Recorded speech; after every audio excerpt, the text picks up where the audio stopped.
The song that you're hearing right now is Frankie Teardrop by the American music duo Suicide, and it's been cited by many as the most terrifying song ever created. I'm playing the intro on the loop every few seconds because I didn't want to get interrupted, but when the lyrics kick in, they detail the story of the eponymous protagonist, a 20-year-old factory worker who's struggling to support a wife and a young kid, and how, having been pushed to the edge by his economic anxiety and over it by an eviction notice, he gets himself a gun, murders his spouse and their child, and then turns the barrel on himself. This is muttered to us over the song's ceaseless pulsating rhythm, interspersed with a number of blood-curdling shrieks that represent the 3 deaths that take place. And at the end, the mirror is turned on the listener, suggesting that anyone who's hearing this song, anyone who suffers under the pressure of surviving in an economy that can't support its working class, is closer than they might think to becoming Frankie and, or, his family. Frankie's world is our world, and there's no escaping that. It's not a pleasant listening experience. What it is horrendously uncomfortable, atmospheric in a manner that has you restlessly questioning your own safety. And that is the premise behind the Frankie Teardrop Challenge, which began in 2013 when comedian and radio host Tom Sharpling challenged his listeners to listen to the entire 10.5-minute song in a terrifying situation, such as being alone, late at night, with the lights off, or even out in the dark, and blasting the tune as loud as you could on a pair of headphones. Those who attempted it would call in to discuss what had happened, and very few even claimed to have made it to the end. Honestly, it doesn't surprise me. I've done it just for the sake of this video, but I'm not sure how much money you'd have to offer some people to complete the challenge, and it's literally just listening to a song. It's so far removed from the experience that you seek when you put on some music at a party or listen to something on the bus. Probably. I hope.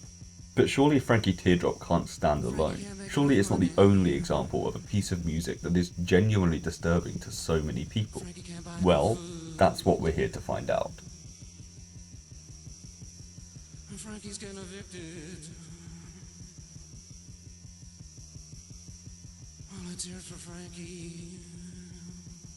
Now, if you've watched many, or really even any of my videos before, you'll probably know that I'm a bit of a horror nerd, and also a bit weird. I guess those two go hand in hand. And music is a huge part of the horror genre, to the point where I can't really think of any great horror movies or games or even novels that don't use sound or an indication of a sound in order to generate fear. It's a tool that the genre is adept at using, so much so that even dumb or terrible horror films can occasionally unsettle you with a jump scare or some oral motif. But what it makes you fear isn't the loud noise or the eerie notes that build tension, but the appearance of a ghost on the screen or the menacing relentlessness of Michael Myers. It is the visual context that the score is there to supplement rather than the sounds themselves, so I've often wondered if music alone can ever be truly terrifying. And I'm not talking about spooky, scary skeletons here, I mean genuinely, viscerally unsettling, upsetting even. The answer is of course yes, if that's how it makes you feel, so solved. Another day, another case closed. But if you've never felt that way about a piece of music, and for some reason wanted to, or if you ever had any thoughts on what makes music into something more, or even if you just find it interesting to think about, then we need to dig a little deeper into what it is that makes this the case. Although I should admit right now, I know nothing about how music works, so fun. Anyway, the second song that I thought of when I started to consider this question, after Frankie Teardrop of course, is Erica Pomerance's 1968 tune You Used to Think, which is very nearly just a really normal song from the late 60s. Sure, there are some mentions of ghost men and the likes, but it starts out as a nice little number that wouldn't be out of place in some Vietnam-era playlist. But there's more, of course. Because Erica decided that it wasn't quite interesting enough on its own, and that it would be better to punctuate the entire song with a second set of vocals, a ghostly wailing that dominates the tune, copying the singer's words as some disturbing reflection from the world of the supernatural.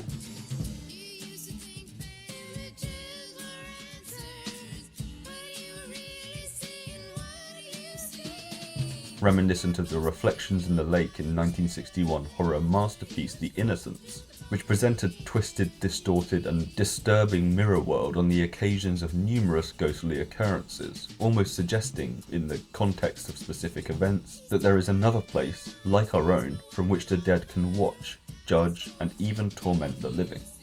By the way, random aside, but that film is far scarier on like 240p than in HD. Just heads up there.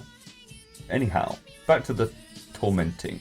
In You Used to Think, the ghostly figure does so through imitating the normal singer, following and watching her as some kind of banshee or spectre would. That presence is a key element of horror, the feeling that you're being watched by something malicious, that same sensation that makes the hairs on the back of your neck stand on end, that's been built into our senses through millions of years of evolution because it's the most primal and sinister threat, a harmful other. It doesn't have the same visceral effect for me as Frankie Teardrop, mostly characterised by the fact that I choose to listen to it of my own volition, and find it to be quite a pleasant experience. But through one simple act of emphasising the uncomfortable, Pomerance took an otherwise cheery tune and made it into something wicked and menacing and frankly fantastically sinister. And something similar happens with the use of the track dubbed Jazz Traditional Charleston in Sam Raimi's 1981 genre-defining low-budget horror film The Evil Dead. The song plays both on the record player in the basement and as the end credits roll, and in both instances it's a really effective method of voicing the morbid, relentless evil of the Deadites and the Necronomicon ex mortis. And this is despite it being an upbeat track that I would argue doesn't have much claim to eeriness outside of this example. The fear is not inexplicable though. It is isolated and given significance, somewhat like in You Used to Think, through the echo that is applied to it partway through the track, making it sound like it's playing at the bottom of a well rather than the end of a movie. To me, this always reminds me of when I was just a little kid who'd seen too many horror films, and whenever I was upstairs in the evening, a day or two after seeing a scary movie, and I could hear someone downstairs or outside, I'd feel like I was in some kind of danger, not because the person was there, but because they were far away. And I'd watched too many characters being murdered or falling afoul of something supernatural as they left a party or found themselves separated from the crowd. The song at the end of The Evil Dead is distant, and we're fed these rasping, guttural sounds that seem to suggest a danger nearby. Ash in this moment is separated from his friends, from his home, and he might assume from his sanity. And we can't help but feel a little of the same. I get that to some extent from the eerie, echoey notes of the Mindhunter theme as well, but I mainly want to link it to the song Roads Ahead from Metro Exodus, because I think it's significant that both songs play during the credits, after the danger is supposed to be over, and when we can normally leave knowing that everything we saw was merely a fiction. Metro Exodus is a 12 to 15 hour story of the struggle to find a new home in a post-apocalyptic world where mutants and more human monsters sit at the top of the food chain. The last 20 minutes or so are a tour de force, musically speaking, but it's as the end credits roll and the conflict seems resolved that we're played this track. A triumphant piece that gives us the feeling that we are finally safe, that we have overcome the dangers that this world can throw at us, and we can return to our reality knowing that we have secured the best possible future for our friends in the Metro series. And then, all of a sudden, the music shifts to the aforementioned track, Roads Ahead, which, well, sounds like this.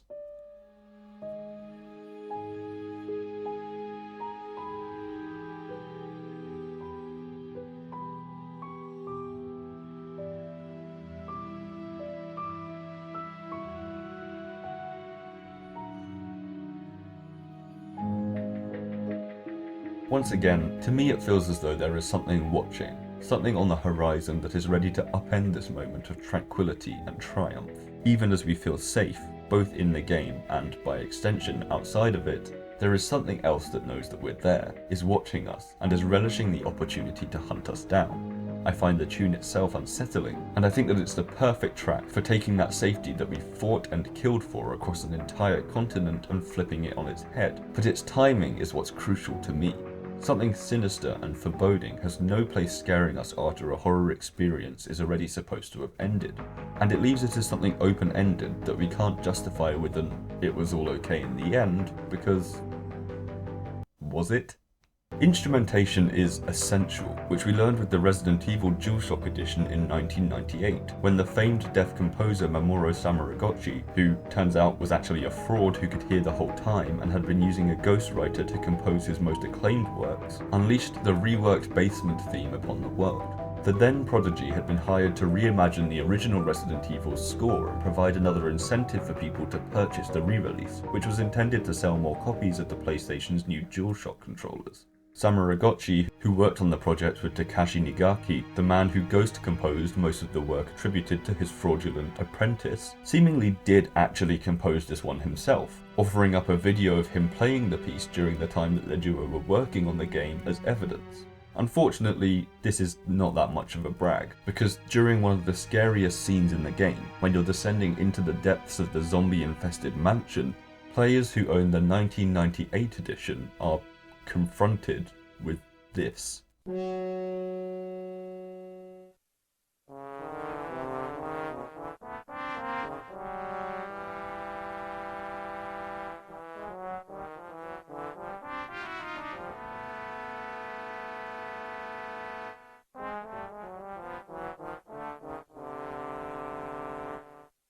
It's possible that you recognise this from one of my recent shorts. Shout out to the film Frank, by the way.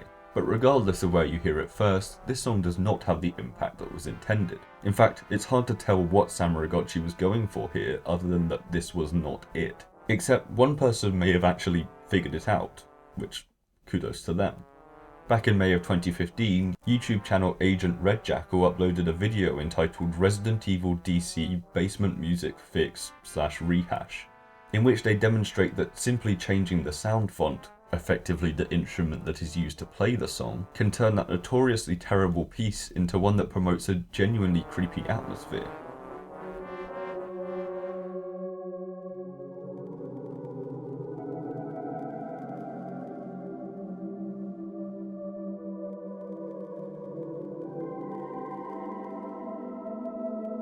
By using vocal sounds, the tune that has been so popularly described as clowns farting in a basement is transformed into an angelic yet unholy orchestra of supernatural dread, which certainly wouldn't be out of place in a top quality horror soundtrack. Basically, timbre matters, here serving as the difference between a great piece of scary supernatural score and the sounds of two kids messing about on Wii Music. And speaking of DualShock, I should also highlight the use of the controller in the Resident Evil 2 remake in particular. The unexpected source of sounds, such as the unlocking of big heavy bolts on old-timey doors,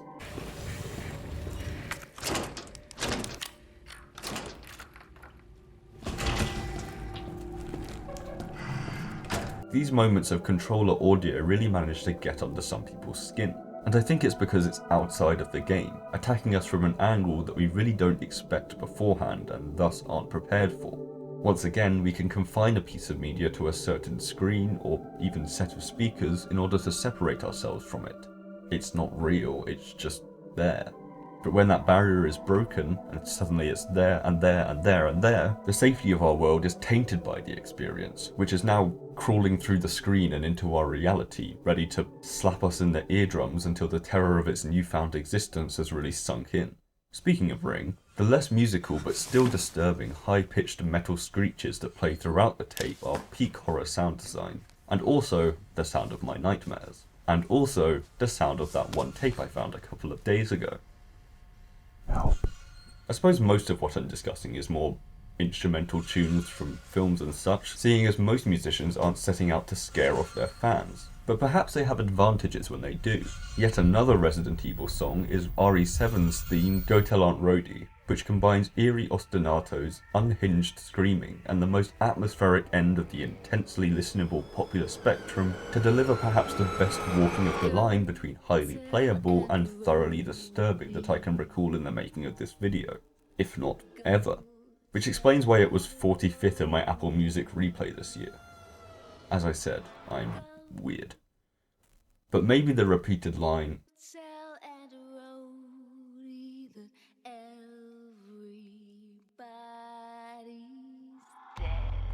is indicative of what really makes Frankie Teardrop so disturbing. Perhaps the reason that it's so hard to complete the challenge is that the subject matter that it exposes you to is what it is. It was inspired by other murder ballads, such as the Velvet Underground's Sister Ray and The Doors' The End, both of which make for an interesting experience as the sickening story simmers alongside the intensifying grungy riffs of Sister Ray or the liquid, initially overly easy listening of The End, and both of which are also bloody long. But Frankie Teardrop is all the more distressing in its narrative for the fact that it's supposedly based upon a true story that lead singer Alan Vega read in a newspaper during the song's production, which is certainly more disturbing than what I imagine the original would have been like, given that it was initially dubbed Frankie Teardrop the Detective Meets the Space Alien. Lou Reed, having influenced them through the Velvet Underground, seemingly appreciated the steps that Suicide had taken, and said that he wished he'd wrote it, whilst Bruce Springsteen called it one of the most amazing records I think I ever heard, ultimately admitting that it served as a significant influence upon his own murder ballad, Nebraska. And speaking of murder ballads, Nick Cave and the Bad Seeds had a whole album of them, punctuated by that dark and twisted beauty that Cave's work so often delivers upon. So maybe it really does sink in that we're hearing songs about murder. But then, not every song about something horrible is so unavoidably horrific as some of these. Look at, for instance, Oliver's Army by Elvis Costello. It's desperately screaming about the bloody colonisation and murderous subjugation of Ireland in particular, and hints at scenes just as distressing as any described in any of the songs that I've mentioned. But you'd probably be forgiven for your ignorance if you just simply felt that it was an upbeat song that you'd never really interrogated the lyrics to and enjoyed it, without thinking. So perhaps the fear in those songs is instead present as a result of something much more raw and musical, such as the relentless repetition that many of them feature, which bores into the skull until it reaches something primarily terrifying and, I don't know, inhuman. Or maybe the inhuman shrieks of Frankie Teardrop are where the terror comes from, as they are in the Doors' second featuring in this video, Horse Latitudes. When the still sea conspires in armor, and her sullen and aborted currents breed tiny monsters, true sailing is dead.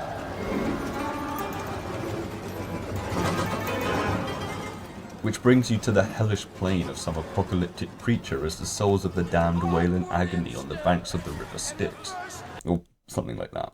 And to add to those, I've always found it a bit creepy when you get that song that sounds like insects sprouting legs and squirming into your ears and writhing about in your brain. They're staccato and unfamiliar and put us in survival mode through feeling alien. And then of course you get Tom Waits, who manages to do all of this at the same time in his song Oily Night. Because of course he does, he's Tom fucking Waits.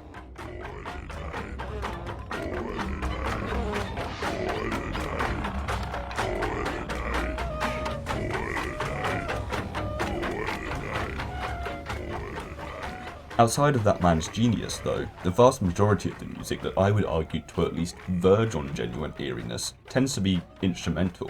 Once again, we're brought back to sounds that supplement fear, and whether or not they're unsettling on their own and out of that context. So, how does the music relate more directly to the fear itself? Well,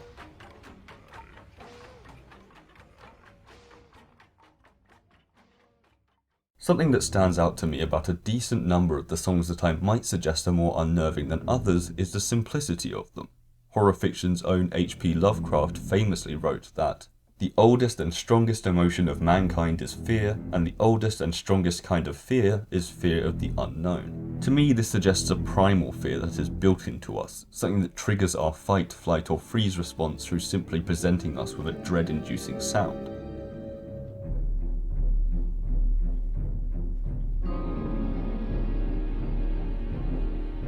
Consider the two notes of the main theme from Jaws, or Humanity Part 2 from The Thing, which works in tandem with the paranoia of that film to enforce fear through the simple thudding of the lower sounds.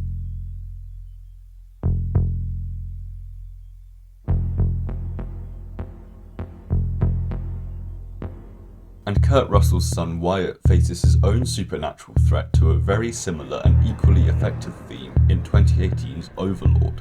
It is simple and it is terrifying.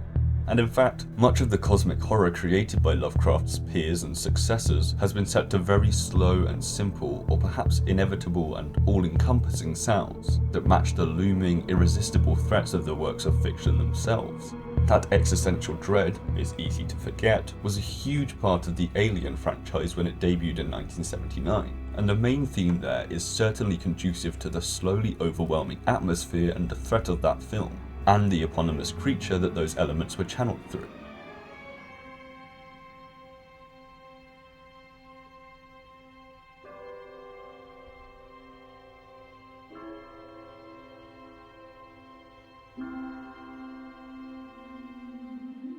That vibe was brought back to the series with the game Alien Isolation, and the tones there similarly reflect the terrors of the unknown void up above.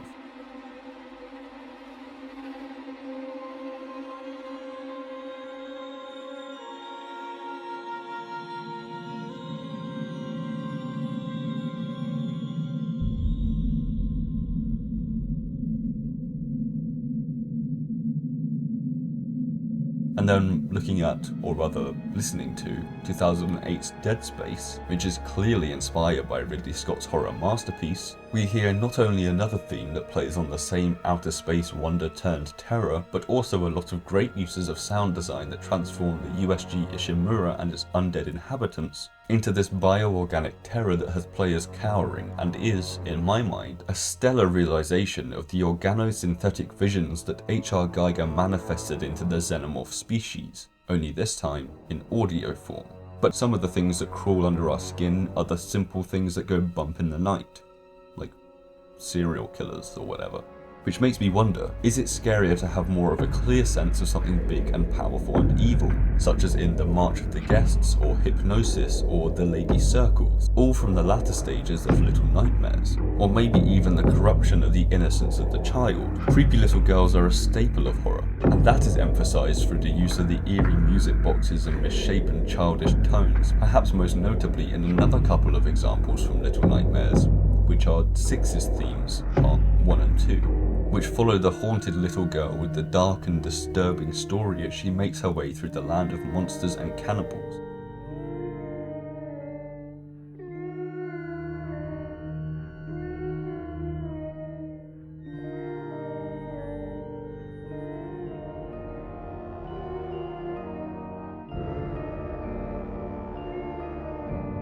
And were apparently so scary as to have appeared almost directly in what I assume is some kind of reimagining or homage in Netflix's 2019 series Marianne.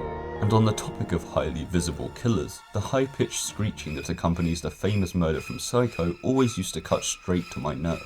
It's just very unpleasant, and it's brilliant for that exact reason.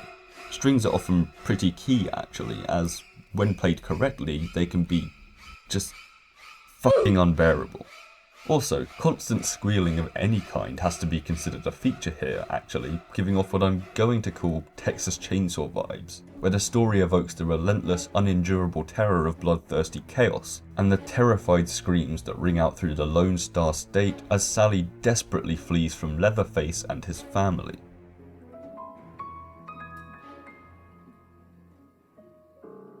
But a fair few of these songs are also notable for being really long. Frankie Teardrop is 10 minutes, The End is 12 minutes, O'Malley's Bar from Murder Ballads is 15 minutes, Sister Ray is 18 minutes, and the song that's playing right now, Patty Waters' rendition of Black is the Colour of My True Love's Hair, is 14 minutes in both its live and studio versions. This has me wondering whether an essential part of terrifying music is the idea that you can't escape. If the experience is all over within a couple of minutes, it's a lot more bearable than the sustained discomfort of nearly 20 minutes of murderous mayhem. If listening to the song means submerging yourself within that intense atmosphere for long periods at a time, it's probably going to be far more intense, and admittedly far less palatable as an experience. And speaking of intense and unpalatable experiences, Stanley Kubrick's 1968 film 2001: A Space Odyssey.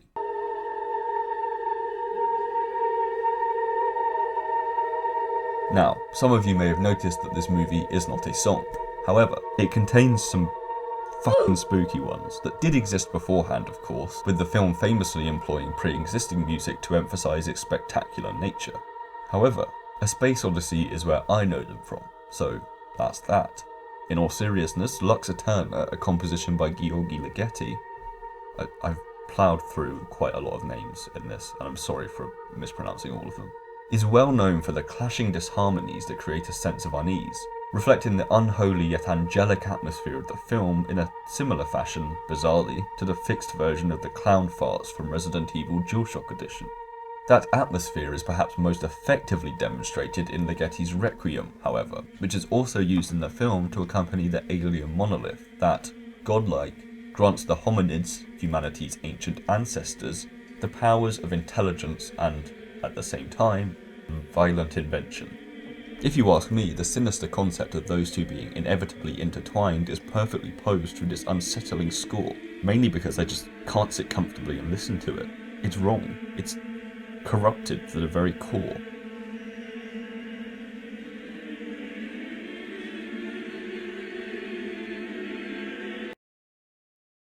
And there's a similar effect in the Mick Gordon track Typhon Voices from the Prey 2017 soundtrack, which has these clashing, not quite human voices that are eerie because they're just not what they should be. Like that uncanny valley effect that makes people afraid of robots that are a little bit too human. And Typhon Voices extends into that concept by sounding not quite like music. Music is supposed to be harmonious and beautiful, not jarring and stabbing and unpleasant. It's a corruption of something very human and heartwarming, and suggests perhaps something that can understand the concept of a piano but has a very different concept of beauty than us. Maybe it's the idea that beauty is violent, or perhaps even non-existent. And that thing that sees us and our music in this way sounds a lot like the Typhon monstrosities stalking the halls of the Talos 1 space station in Prey. Or actually the Flood from Halo, who have their own theme that matches intensity and unusual sounds with the horror of being trapped in the facility that houses them, creating a tune that still gives flashbacks to a lot of players even 21 years later. Oh, and of course there's the sonic drowning music, which might be the scariest of all.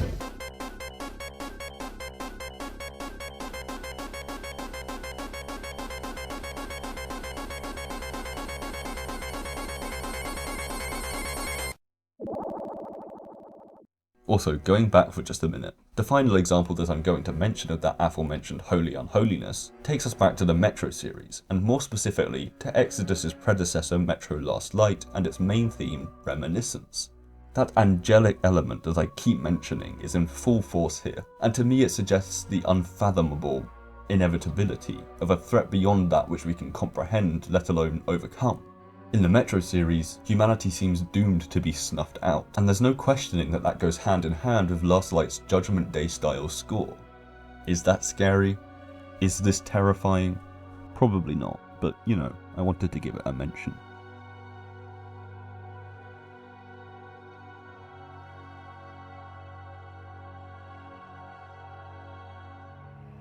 The song Inquisition from A Plague Tale Innocence is another example of a simple and repetitive rhythm that drones on and on and on. Except it still manages to be so aggressive and hostile that there seems to be an extra level of ferocity to it that could help to put you on edge. Somewhat similarly to Inner Demon, the song that literally plays as you are overwhelmed by Scarecrow's fear toxin in Arkham Knight.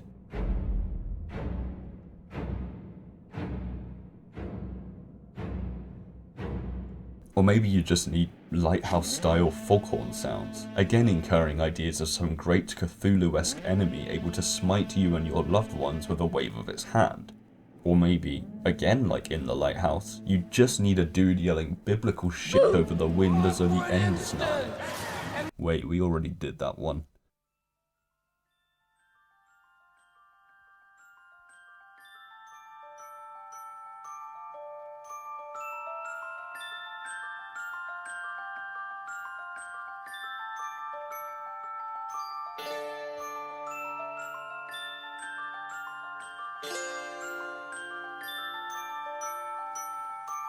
Suspiria from 1977 might be the holy grail of using music to promote horror, using a simple yet disturbing motif that is riffed upon over and over in a relentless building of tension that really comes to connote and thus make us fear the terrifying events on screen, sometimes long before they've ever happened, causing viewers to feel that fear on each occasion, sometimes without anything unnerving ever actually occurring. Unfortunately though, this is largely dependent upon such elements as the jump scares and grisly shots of a dog eating a guy's neck, and therefore this entire soundtrack is far too contextual and has to go in the bin.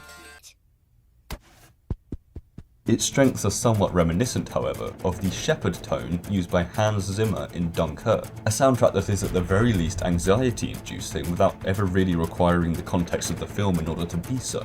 For those of you wondering, I cannot explain what a shepherd tone is because I do not understand, but the outcome is a piece of music that seems to be constantly rising in pitch and intensity throughout the majority of the film.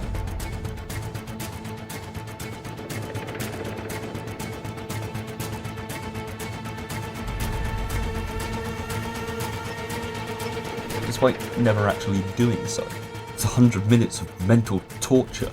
Now, I'm not going to go into the stress that this causes all that much because that's a whole other video and I'm not ready to open that can of worms just yet. But there's definitely a benefit to using the visceral feelings of such an auditory illusion or reaction in order to invoke a specific emotional response in your audience. In Dunkirk, that benefit is taking a week off your life. And ironically, despite the fact that I'm not delving into discussions of other anxieties, one song that I do tend to find a bit freaky is Stress by Justice.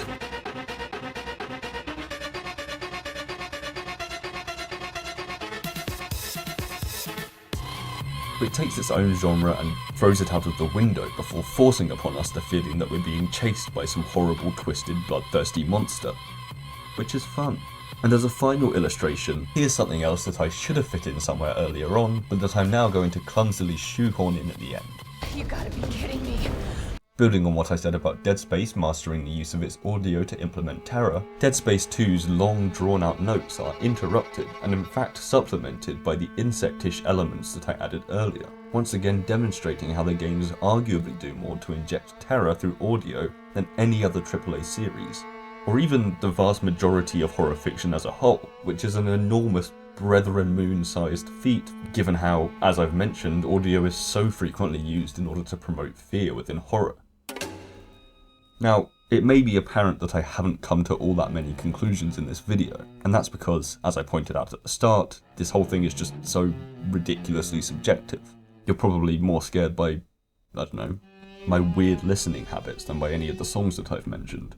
However, hopefully you've been able to use these examples and surface level looks at what I find to be some of the more successful techniques put to use in this manner to find something that's capable of making you comfortably uncomfortable. What are your thoughts on these types of songs and compositions? Do you have any examples that have always managed to get to you? And as always, I'm excited to hear any thoughts that you may have had. If you enjoyed today's video, I'd really appreciate a like, really just to let me know if this kind of thing interests you. Oh, also, I know I said last time that the next video would be about vampires, and this is not about vampires, but I'm pushing that one back just a little bit because I've got a shorter werewolf-based project in mind first, and as I said, that vampire video is taking forever, so it's still on the horizon, I just don't know how close it is yet. And with that, I'm not sure what else to say, so I guess I'll see you next time.